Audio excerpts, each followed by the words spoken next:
लोगों को परिणाम से मतलब होता है, प्रयास से कोई मतलब नहीं होता। लेकिन अब आप एक बात ये भी मान के चलिए कि एक मतलब विडंबना है कि परिणाम आपके हाथ में नहीं होता, जबकि प्रयास आपके हाथ में होता है।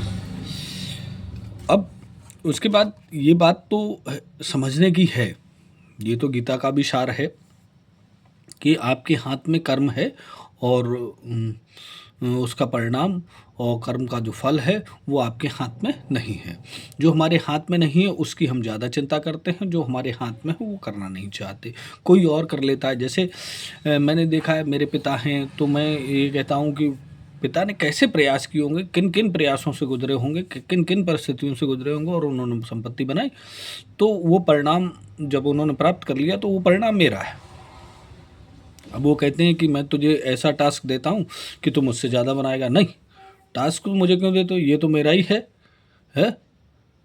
तो क्या बोलते हैं, किसी दोस्त ने बनाया है, किसी भाई ने बनाया, किसी पड़ोसी ने बनाया, किसी जानकार ने बनाया, तो उसके परिणाम को तो हम देख लेते हैं, उसके प्रयास को बिल्कुल नहीं देखते कि प्रयास कैसे, और अपना प्रयास करना नहीं चाहते।